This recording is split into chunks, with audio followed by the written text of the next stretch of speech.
Olá pessoal, tudo bem? Sejam bem-vindos mais uma vez ao No Ponto para um Ponto. Nessa oportunidade, a gente vai seguir trabalhando o TPS de 2024. Nosso foco nessa playlist em especial recai sobre as assertivas de história mundial. Hoje a gente começa a analisar os itens de uma questão nova do TPS História Mundial, a questão de número 52. Depois da vinheta a gente volta para falar do item 1.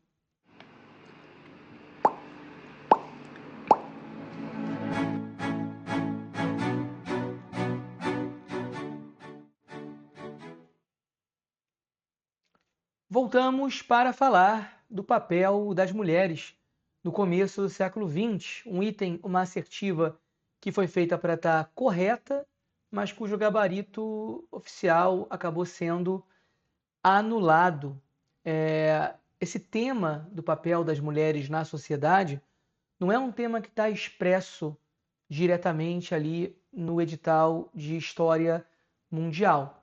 A gente pode perceber como é uma temática cada vez mais cara à banca e vocês, candidatos, devem estar preparados sempre em relação à possibilidade de cobrança desse tipo de tema, seja na prova de História Mundial, seja na prova de História do Brasil, seja na prova de Política Internacional também, eu diria. Então, não existe nada ali expresso no edital de História Mundial tratando especificamente do papel das mulheres na sociedade, mas aqui a gente olha para essa conjuntura mais ampla da sociedade anteriormente à eclosão da Grande Guerra, anteriormente à eclosão da Primeira Guerra Mundial. É um item que, na minha avaliação, foi extraído diretamente da obra do Hobsbawm, do capítulo 8, se não me engano, que fala sobre a nova mulher ali do começo do século XX, o livro A Era dos Impérios. Eu sempre falo para os meus alunos que eles não têm que ler Hobsbawm.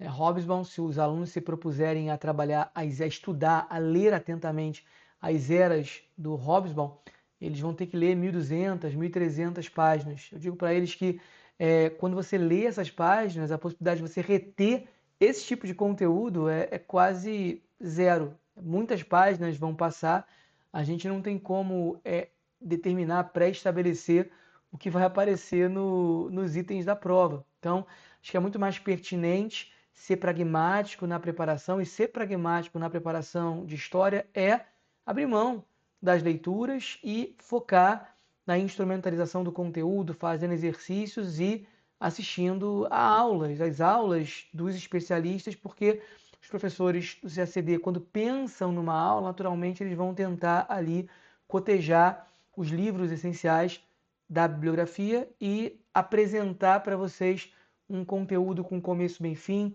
um conteúdo sistematizado para fins de CACD. Então, às vezes, uma aula de 50 minutos poupa dias de leituras. Pelo menos esse é o meu propósito, essa é a minha intenção quando preparando os candidatos para o CACD. Então, muitos itens são extraídos do livro do Hobsbawm, mas eu acho que ler Hobsbawm é uma perda de tempo. Nas nossas aulas, a gente instrumentaliza de maneira objetiva esse conteúdo, e conteúdo de outros autores também podem aparecer na prova.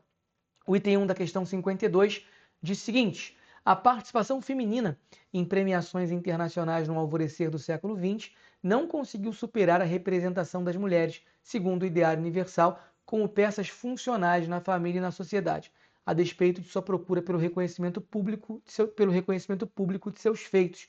Prova disso é que entre 1901 e 1914, quando a Fundação Prêmio Nobel, quando a Fundação Prêmio Nobel começou a premiar personalidades no campo científico, apenas por 4 vezes, em 4 oportunidades, as mulheres como Salma Lagerlöf, Bertha von Sturner e Marie Curie foram agraciadas. É um item que foi feito para dar certo, mas que acabou anulado. A justificativa da banca eu achei meio tosca, mas é um critério objetivo. Erros de digitação dos nomes de algumas dessas mulheres poderiam prejudicar o julgamento do item. Será que o candidato pode pensar, poxa, o item está errado porque o nome está escrito com uma grafia diferente? Não é errado anular um item por causa disso, mas eu acho um preciosismo. Imagino que a banca não quis ter problema com ninguém e optou por anular o item. Vejam bem, uma ressalva importante, né? Quando eu falo para não ler Hobsbawm, eu falo que é importante que vocês não leiam nada. Eu entendo que a preparação ela deve ser pragmática. Sempre digo para os alunos que a ideia não é preparar vocês para um pós-doutorado, a ideia é preparar vocês para um concurso público. E é importante que vocês passem o mais rapidamente possível nesse concurso público. Então, meu papel como professor é ser facilitador, é criar atalhos para que vocês consigam o mais rapidamente possível chegar ao resultado de vocês. Então, deixar claro que eu não tenho nada contra o Hobsbawm, tenho nada contra qualquer autor recomendado os estudos de História Mundial ou História do Brasil, mas entendo que esses livros vocês podem ler depois que vocês forem diplomatas, né, no conforto da casa de vocês, em Brasília e tal. Pelo menos é assim que eu oriento os meus candidatos. Preparação para concurso público tem que ser prática, tem que ser objetiva. A gente não pode perder muito tempo, porque a ideia é gastar o mínimo possível e atingir o nosso objetivo o mais rapidamente possível.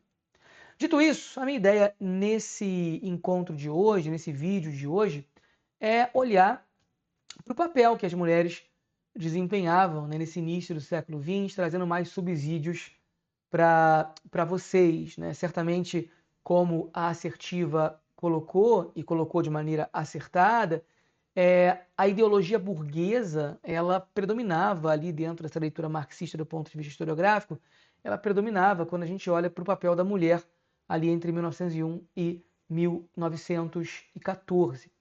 Grosso modo, a gente tinha duas esferas separadas, né, nessa sociedade, nessa vida privada do começo do século XX. A esfera pública, que era dominada pelo homem, e a esfera privada do lar, da casa, que era dominada pela mulher quando a gente fala da classe média, quando a gente fala da elite, porque o sucesso do homem nessa sociedade, uma das métricas para medir o sucesso do homem nessa sociedade do começo do século XX é o fato de a mulher dele não precisar trabalhar e poder ficar em casa, cuidando da família, cuidando da casa. Então a casa funciona, né, olhando para essa elite, olhando para a classe média, como refúgio moral privado da mulher. Claro que a mulher pobre, ela não tem opção, ela precisa trabalhar e sofre uma pressão muito grande para casar, porque o casamento acaba sendo a única estratégia de sobrevivência econômica no curto prazo das mulheres jovens. Né? A outra opção que ela tem é trabalhar, submetendo a uma exploração muito maior do que a exploração perpetrada contra o operário do sexo masculino. A vida de uma mulher sozinha ou com filho é basicamente impossível, impraticável no século XIX e no começo do século XX. Então, a ideia da ideologia burguesa é afirmar a mulher como um sujeito da esfera privada que gerencia a casa, que cuida dos filhos. E a própria estrutura legal forjada nesse contexto era uma estrutura que reforçava essa opressão, esse lugar da mulher. Né? O Código Civil Alemão, por exemplo, de 1900, um esforço de codificação que era percebido como moderno nesse momento, né, subordina juridicamente de maneira muito clara a mulher ao seu marido. A mulher, grosso modo, é tratada como uma menor de idade até o final da sua vida, né? Nos termos desse código civil alemão lá do finalzinho do século XIX, né? Lá do ano de 1900, as mulheres não tinham direito à propriedade, as mulheres não podiam assinar contratos, não podiam abrir conta em banco sem o consentimento dos seus maridos, né? Enfim, a mulher não era uma cidadã de primeira categoria, ela estava circunscrita, que é corroborado nesse Código Civil, à esfera privada. E quando ela não tinha outra opção que não trabalhar, ela era explorada e segregada no mercado de trabalho. As operárias, sexo feminino, são super exploradas, recebendo um salário muito menor que o salário do homem, que já era um salário pequeno. E, como eu disse, o casamento acaba se apresentando à mulher pobre do começo do século XX, muitas vezes como uma única estratégia. Para as mulheres intelectuais, às vezes também, né, o casamento é uma estratégia. O caso da Marie Curie é emblemático, né? Como a mulher, como a Marie Curie, né, no final do século XIX, início do século XX, esteve sempre subordinada à sombra, muitas vezes, à figura do seu marido, embora com o passar do tempo ficou muito evidente o talento, a genialidade da Marie Curie, e ela acabou contemplada com 2 prêmios Nobel diferentes. O primeiro prêmio Nobel que foi atribuído a Marie Curie, o prêmio Nobel de Física, em 1903, inclusive, né, ela teve que dividir com Pierre Curie e com Henri Becquerel. E a academia chegou a cogitar em omitir o seu nome quando entregando o prêmio Nobel lá ao Pierre Curie, ao seu marido. Já no caso do prêmio Nobel de Química, em 1911, ali, a Marie Curie já tinha luz própria, já brilhava muito, ninguém conseguia apagar o brilho dela, e ela conquista o prêmio Nobel de Química em 1911, na época da radiação, não que ela tinha brilho próprio, não, tá, gente?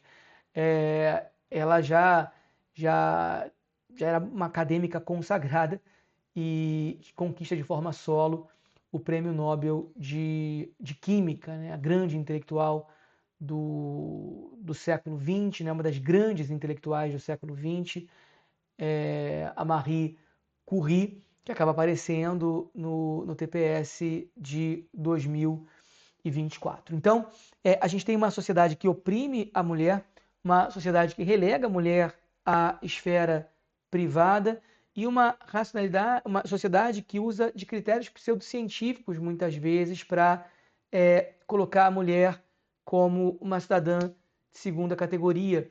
Lá no nosso curso de geografia, né, e eu também estou à frente, junto com o professor Caio, do curso de geografia do percurso, falo muito em como o darwinismo social foi um instrumento, né, de deturpação do darwinismo que é apropriado por alguns cientistas humanos em tempos de imperialismo.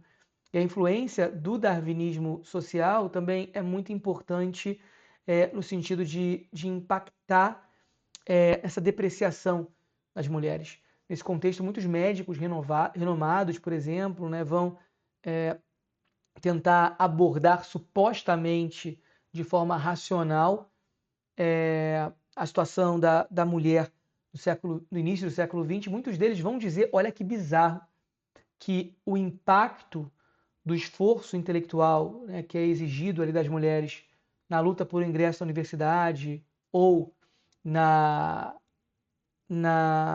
mobilização para o movimento sufragista, né, todo esse impacto, esse esforço promovido pela mulher vai ter um impacto, supostamente, no seu fluxo sanguíneo.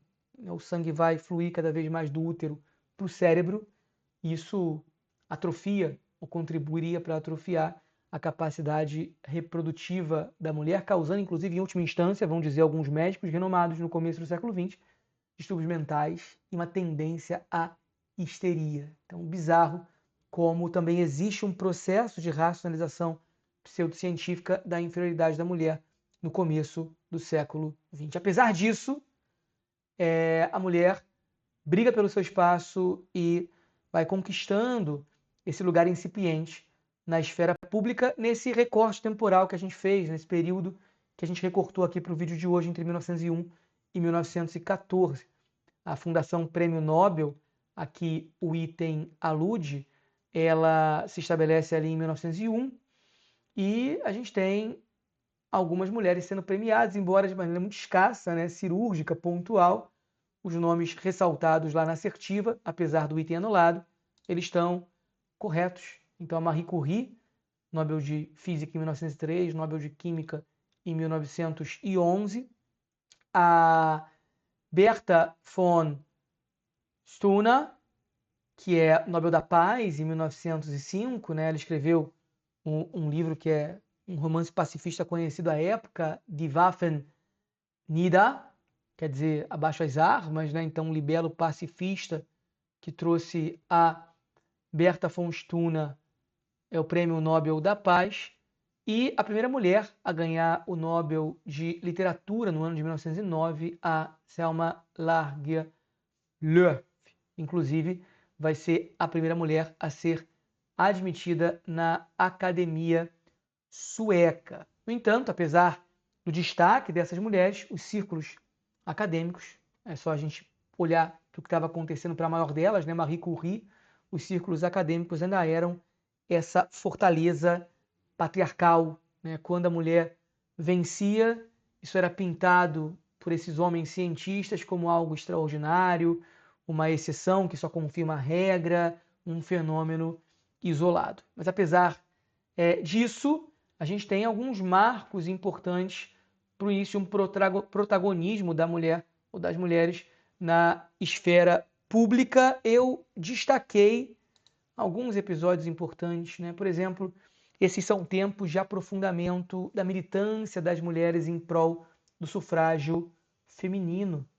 O ano de 1903 marca a criação da WSPU, a União Social e Política das Mulheres, né? Fundada por Emmeline Pankhurst. O lema dessa união, o lema dessa organização da WSPU seria ações, não palavras. Então, as mulheres saem para as ruas mesmo e buscam promover táticas que impactariam diretamente nas ruas, diretamente na esfera pública. Então, greve de fome nas portas das prisões, sabotagem de ferrovia, elas se acorrentavam a prédios públicos, por exemplo, principalmente ali na Inglaterra, na França. Um caso muito conhecido em 1913, às vésperas da Primeira Guerra Mundial, foi o martírio da Emily Davison, uma sufragista britânica que acabou morrendo quando toma a decisão de invadir uma pista de corrida de cavalo e é atropelada pelo cavalo do rei, pelo cavalo do Jorge V. Então, esses movimentos são muito importantes e são pertinentes para que, ao final da Primeira Guerra Mundial, o sufrágio feminino se disseminasse na Europa, uma conquista para muitas mulheres depois da Primeira Guerra Mundial. Para além disso, outro marco importante desse período é a inserção das mulheres na universidade, cada vez maior, seja como alunas, seja como professoras, de fato. Esse é um momento de aumento do número de mulheres na universidade. Marie Curie vai ter grande protagonismo. A Sorbonne, a primeira mulher da Sorbonne a se tornar professora, a ser diretora de um dos laboratórios da Sorbonne, assumindo a cátedra da universidade depois da morte do Pierre Curie. Então, seu marido morreu para que ela pudesse assumir a cátedra, o que endossa, de novo, o patriarcalismo ali vigente nos círculos acadêmicos. Outro ponto interessante é a sindicalização das mulheres e a participação das mulheres na luta pelo socialismo. As mulheres também participando da busca por direitos trabalhistas. E aí a gente vai mencionar um nome que aparece muito recorrentemente na prova de História Mundial. Muita atenção a esse nome, porque pode aparecer em outras oportunidades.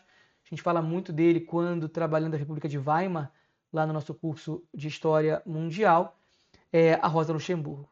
A Clara Zetkin é um nome importante também nesse esforço pelo movimento sindical. A Zetkin, na segunda Conferência Internacional de Mulheres Socialistas, realizada em 1910, vai propor a aprovação de um Dia Internacional da Mulher, o que é estratégia muito importante, para além de uma estratégia simbólica, é estratégia importante de mobilização, né? Porque tem um dia específico no ano para concentrar as greves das trabalhadoras têxteis, que estavam muito em voga nesse momento na Europa, e a luta pelo direito ao voto, a luta pelo sufrágio feminino. Então, Clara Zetkin é um nome importante e Rosa Luxemburgo é um nome importante, uma marxista que lutou ali pelo socialismo na época de Weimar, na época da República Weimariana. Então, isso é só um pequeno parêntese que a gente pode abrir dentro desse estudo mais amplo do papel das mulheres no século XX. A ideia é ecoar esse item, tentando recrutar mais conteúdo que pode, quem sabe, aparecer nas próximas provas. Bom, se você quiser conhecer um pouquinho mais do ZG, da nossa proposta para a preparação para o CACD, tem um QR Code aí, você pode direcionar o seu celular. A partir do momento que você direcionar esse celular, você vai visitar o nosso site e vai entrar diretamente na página do percurso, que é o nosso plano de assinatura voltado à preparação para a carreira diplomática.